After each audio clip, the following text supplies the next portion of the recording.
నమస్తే, welcome to our channel. నేను Priyanka Rao. Minus into minus is equal to plus. ఇది maths formula.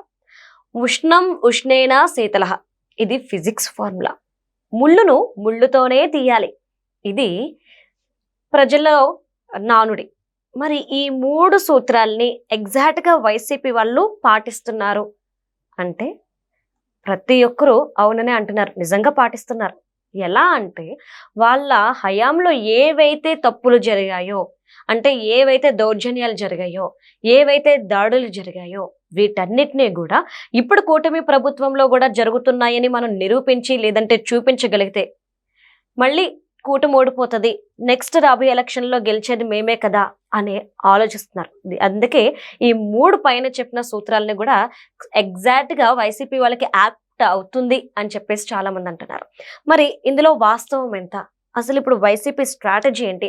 అలానే ఇప్పుడు రాష్ట్రంలో ఏవైతే గొడవలు జరుగుతున్నాయో, అంటే ఇంటికి నిప్పు పెట్టడాలు కావచ్చు, లేదంటే టీడీపీ కార్యకర్తల్ని, జనసేన కార్యకర్తల్ని రెచ్చగొట్టే ప్రయత్నం కావచ్చు, వీటన్నిటికీ వెనుక జగన్మోహన్ రెడ్డి గారి ఐడియా, అలానే ఐపాక్ టీం యొక్క ఐడియా కూడా ఉంది అని చెప్పేసి అంటున్నారు.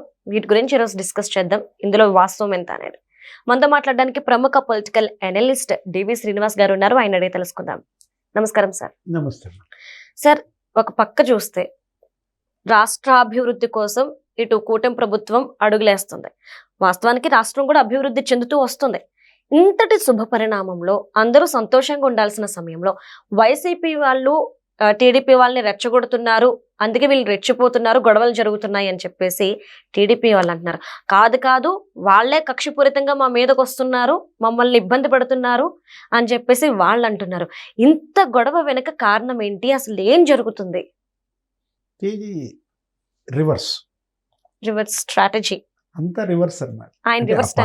Reverse Jaganmohan Reddy ideas reverse. అతనేది పట్టుకున్నా అది రివర్స్ లో కొడుతుంది. అతను తాడు పట్టుకున్న పామై కరుస్తుంది. ఇప్పుడు మనం చూసాం 18 నెలలు 19 నెలలు ఓడిపోయి ఇప్పటికీ జగన్మోహన్ రెడ్డి ఒక్క స్ట్రాటజీ క్లిక్ అవ్వలేదు.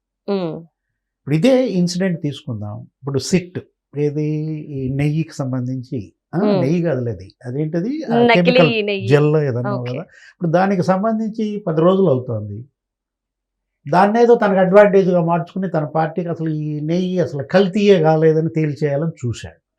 ఫస్ట్ జంతువుల కొవ్వు అనే మాట లేదు, సిట్ అసలు చెప్పలేదు అని చెప్పి బొమ్మనతో అక్కడ హోమం పెట్టించాడు. అవును, నిందా పరిహార హోమం, ఒక ఫ్లెక్సీ గుర్తుపెట్టుకో, దాన్ని అండర్లైన్ చేయి.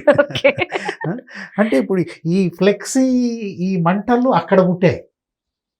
ఎక్కడ భూమన ఫ్లెక్సీలో చంద్రబాబుని పవన్ కళ్యాణ్ని రాక్షసులుగా పెట్టి రక్తం పోస్తున్నట్టుగా, ఆ ఫ్లెక్సీకి కౌంటర్గా వీళ్ళు రాష్ట్రం మొత్తం ఫ్లెక్సీలు పెట్టారు. ఏది కల్తీ నెయ్యి అసలు ఏం జరిగింది మొత్తం అంతా వీళ్ళు రాసుకొచ్చారు. ఈ సిట్ ఏమి చెప్పింది. అంబటి కోపం వచ్చింది. అంబటి రామ్ ఆయన కోపం రాలేదులే, అక్కడ స్విచ్ నొక్కాడు. ఎవరు? జగన్. భూమన్ దగ్గర లైట్ ఆఫ్, అంబటి దగ్గర లైట్ ఆన్. ఎలగంగానే ఇక ఆయన వెళ్ళి ఫ్లెక్సీ తీసేయండి అన్నాడు. ఫ్లెక్సీ తీసేయండి, రేపు పొద్దున వస్తా మళ్ళీ, లేకపోతే నేనే తీసేస్తా అనేసరికి వీళ్ళు కాపలా కాసుకోవడం బిగిన్ చేశారు ఫ్లెక్సీలకి. అప్పుడు ఏదో మళ్ళీ గుళ్ళో పూజలకు పిలిపించాడు. నువ్వు గుళ్ళో పూజలకు వెళ్ళటం ఏంటి? ఆ దేవుడి కండువా మెడలో వేసుకోవటం ఏంటి? కారులో నుంచి తలకాయ బయట పెట్టి బూతులు తిడతాం ఏంటమ్మా? పచ్చి బూతులు. అంటే నాకు ఇదే అర్థం కాలేదు సార్. ఇప్పుడు మీరు ఎక్కడికైనా వస్తున్నప్పుడు మిమ్మల్ని అడ్డుకుంటాను, అడ్డుకున్నప్పుడు మీరు ఏం చేస్తారు?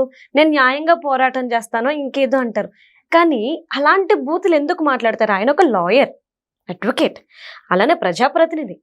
ఆయనకి తెలుసు కదా, ఇన్నాళ్ళ సర్వీస్లో ఆయనకంటూ ఒక అవగాహన ఉంటుంది కదా, ఒక సీఎం స్థాయిలో ఉన్న వ్యక్తిని మనం ఇలా మాట్లాడకూడదు అని. అంటే ఆయన కాదు కదా జగన్మోహన్ రెడ్డి గారు, అంతే కదా. అదేంటి జగన్ ఆడిచ్చే తోలు బొమ్మలు చూసావా? తోలు బొమ్మలాట చూసాను సార్. చిన్నతో లాగుతూ ఉంటాడు తాడేపల్లి ప్యాలెస్ లో కూర్చుని, ఈ బొమ్మలు అటు ఇటు ఆడతా. ఓకే, ఇది కొత్తగా ఇప్పుడు చూస్తున్నాం సార్. జ్యోతుల్ నెహ్రూ ఈ రోజు చెప్పాడు స్పష్టంగా. అవును, అంబటికి జగన్ ఉరితాడు, జగన్ ఉరితాడుతో అంబటి రాజకీయ సమాధి అన్నాడు. అంటే ఇప్పుడు కులం పేరు తీసుకొస్తారు. అవును సార్, ఇది నేను అడగాలనుకున్నాను. తప్పు చేసిన తర్వాత కులం పేరేంటి సార్ మరి ముందు గుర్తు రాలేదు అంటే నేను రీసెంట్ గా కల్తీ మద్య కుంభకోణానికి దీనికి సంబంధించింది కూడా చూసినప్పుడు జోగి రమేష్ గారు అరెస్ట్ అవుతున్నారు సోదరులు అప్పుడు కూడా కులం పేరు తీసుకొచ్చారు అరెస్ట్ ఎందుకు అవుతున్నారు అనేది పక్కన పెట్టి కులాన్ని తీసుకొస్తున్నారు ఇప్పుడు అంబటి గారు అన్ని మాటలు అన్నది పక్కన పెట్టి కులాన్ని తీసుకొస్తున్నారు అదే మరి అంబటి రాంబాబు అదే తన సొంత కులాన్ని ఏ విధంగా తిట్టాడు అని వీడియోలు బయటకు వచ్చేసినాయి. కాపులు మాంసం తింటారు, కాపులు తాగుతారు, ఈ విధంగా అతని గతంలో తన కులాన్ని అసలు అనేక మంది మరి కోట్ల మంది కులస్తులను అవమానించటం, నువ్వు ఆ కులానికి చెంది పేరుని నాని నేను కాపునా కోనో ఏదన్నట్టు పచ్చి బూతులు. పవన్ కళ్యాణ్ ఏదో తిడతా నేను కాపునా కో అని. అంటే మీకు అసలు ఆ కులం మీద మీకు గౌరవం ఉందా? ఆ కులం పేరు చెప్పుకునే అర్హత మీకుందా? అసలు మిమ్మల్ని ఆ కులం కలుపుకుంటుందా? నేరానికి కులం ఏంటమ్మా? అదే సార్. ఇప్పుడు మర్డర్ చేస్తే నేను ఆ కులం అని తప్పించుకోవచ్చా? రేప్ చేస్తే ఫలానా కులం అని చెప్పి వదిలేయాలా? లేదు వేల కోట్ల అవినీతి చేసి నేను ఈ కులం కాబట్టి నన్ను వదిలేయాలన్నా? ఇప్పుడు దళితుడిని చంపారు, నేనే చంపానని ఒప్పుకున్నాడు. ఆయన కాపు దళితుడిని చంపారు అని ఎవరన్నా అంటారా? లేదు. అంటే ఇప్పుడు నేరానికి కులం ఏంటి? కులం అసలు ఏ నేరస్తున్న దగ్గర తీస్తుందా? నేరాలని ప్రోత్సహిస్తుందా ఏ కులం అయినా? లేదు సార్. అంటే వీళ్ళు ఏంటంటే వీళ్ళకి కులం లేదు, ఇది నేర కులం. అంటే ఈ క్రిమినల్స్ యొక్క కులం క్రైమ్. కాపులు కాదు వీళ్ళు, కాపుల పేరుతో రాజకీయ లాభం పొందటం కోసం. ఇప్పుడు ఒకటి ఇక్కడ మనం తీసుకోవాల్సింది, జగన్మోహన్ రెడ్డి ఇప్పుడు ఇది తీసుకుని యాగి చేస్తే ఇవాళ వీళ్ళు ఏమంటున్నారు? అసెంబ్లీలో పవన్ కళ్యాణ్ చెప్పాడు నిన్న ఏమని, రేపటి అసెంబ్లీ సమావేశాల్లో చర్చ దీనిపైనే. నెయ్యి మరి ఏ విధంగా కల్తీ జరిగింది, సీట్ ఛార్జ్ షీట్ మీదే మరి 344 ఏదో ఇస్తారు, మొదట చర్చ దానిపైనే. వస్తాడా జగన్మోహన్ రెడ్డి రేపు అసెంబ్లీ? ఫిబ్రవరి 14 బడ్జెట్ పెట్టారు. అవును సార్. పయ్యావుల కేసు ప్రేమ ఏంటో మరి. ప్రేమికుల దినోత్సవం నాడు జగన్మోహన్ రెడ్డిని ప్రేమతో పిలుస్తున్నాడా బడ్జెట్ పై చర్చకి? అయ్యన్న పాత్రుడు గారు ప్రేమతో పిలుస్తున్నారా? అదేమో మరి ఆ ప్రేమికురాలు పారిపోతుంది, రానంటుంది. ఇప్పుడు ఒకటి ఇక్కడ ప్రజల్ని ఎప్పుడు ఎవరు కూడా నమ్మించలేరు. అన్నీ తెలుసమ్మా, అన్నీ చూస్తారు. ఈ గేమ్స్ అన్ని వాళ్ళ దగ్గర, వాళ్ళే పెద్ద ప్లేయర్స్ అయితే ఈ హనుమంతుడి ముందు కుప్పిగంతులా? జగన్ అయినా అంతే సార్, అంబటి రాంబాబు అయినా లేకపోతే జోగి రమేష్ అయినా ఏంటా పచ్చి బూతులు? అంటే కొవ్వు తగ్గింది కానీ చిప్పు దొబ్బిందంటాడా? నువ్వు మాజీ మంత్రి, ఇప్పుడు ఇవాళ వాళ్ళు ఏమంటున్నారు, మాజీ మంత్రుల్ని ఈ విధంగా ఇది చేస్తారా, ఇల్లు ధ్వంసం చేస్తారా, కాలబెడతారా? మీరు మాజీ మంత్రులు, మాజీ ముఖ్యమంత్రి ఇంటి మీదకి వెళ్ళినప్పుడు 100 కార్లతో కరకట్ట మీద, మరి ఇదే జోగి రమేష్ కదా, ఏమంటాడు జోగి రమేష్? ఈ ఇంటికి ఆ ఇల్లు ఎంత దూరమో ఆ ఇంటికి అంతే దూరం. అదే కదా, చంద్రబాబు ఇంటికి నీ ఇల్లు ఎంత దూరమో ఇప్పుడు నీ ఇంటికి అంతే దూరంగా తెలుగుదేశం కూడా. అంటే సార్ వీళ్ళు అంటే వీళ్ళ ఇంటి మీదకి దాడికి వచ్చేటప్పటికి వీళ్ళు మాజీ మంత్రులు అని గుర్తొచ్చింది. అదే వీళ్ళు తిడుతున్నప్పుడు ఆయన ప్రస్తుత సీఎం అని గుర్తు రాలేదా? ఇప్పుడు ఒకటి మళ్ళా ఏమంటారు, రిటర్న్ గిఫ్ట్ ఇస్తామంటారు. అవును, రిటర్న్ గిఫ్ట్ మాట్లాడితే ఇప్పుడు అనిల్ కుమార్ యాదవ్ కూడా అదే మాట్లాడుతున్నాడు, నిన్న సజ్జల కుమార్ కూడా అదే మాట్లాడారు, రిటర్న్ గిఫ్ట్ ఇస్తాం. అసలు ఇదే రిటర్న్ గిఫ్ట్ కదా. ఇప్పుడు ఈ కాలబెట్టడం, ఈ ధ్వంసాలు చేయటమే మీరు ఇచ్చిన గిఫ్ట్కి రిటర్న్ గిఫ్ట్. మరి ఒక రిటర్న్ గిఫ్ట్కి ఇంకో రిటర్న్ గిఫ్ట్ ఇస్తావా?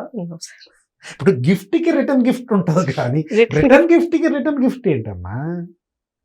జగన్మోహన్ రెడ్డి ఏమంటాడు, చంద్రబాబు నువ్వు విత్తనాలు నాటుతున్నావు, ఈ విత్తనాలు రేపు చెట్లు అవుతాయి అంటాడు. అదే ఇప్పుడు ఈ చెట్లు నువ్వు నాటిన విత్తనాలు. అవును, జగన్ నాటిన విత్తనాలే ఈ చెట్లు.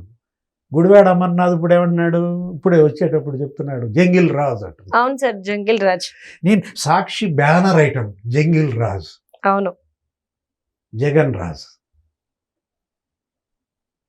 జగన్ రాజ్ జంగిల్ రాజ్ రెండు ఎలా ఉన్నాయి? ఒకటే రైమ్ కదా. ఇప్పుడు బాబు రాజ్ జగన్ రాజ్, బాబు రాజ్ జంగిల్ రాజ్ అని ఏమైనా సూట్ అవుతుందా? చంద్రబాబు రాజ్ జంగిల్ రాజ్ అంటే ఏమన్నా సింక్ అవుతుందా? అదే జగన్ రాజ్ జంగిల్ రాజ్. ఇప్పుడు నానార్థాలు పర్యాయ పదాలు ఉంటాయి, సినోనిమ్స్ యాంటనిమ్స్. అవును. అంటే ఇప్పుడు జంగిల్ రాజ్కి సిననిమ్ జగన్ రాజ్. నువ్వు ఏ రకంగా జంగిల్ రాజ్ అనే నైతికత నీకుంది? నువ్వు పాలించిందే, నువ్వు చేసిందే జంగిల్ రాజ్ కదా. జంగిల్ రాజ్ సామ్రాటే ఇది జంగిల్ రాజ్ అంటే నీ రాజే జంగిల్ రాజు. ఇంకొకళ్ళు నువ్వు జంగిల్ రాజు అనే అర్హత నీకెక్కడుంది? నువ్వు కాలబెట్టిన ఇళ్ళు, నువ్వు ధ్వంసం చేసిన ఇళ్ళు, నువ్వు కాలబెట్టిన పార్టీ కార్యాలయాలు కళ్ళ ముందు ఉన్నాయి, నువ్వు కూల్చిన ప్రజావేదికలు. ఏది జంగిల్ రాజ్, ఏది జగన్ రాజ్, ఏది జనరాజ్, జనసురాజ్? నిర్ణయించేది ఎవరు? ప్రజలు, జనం, జగన్ కాదు. Right right. Thank you so much sir.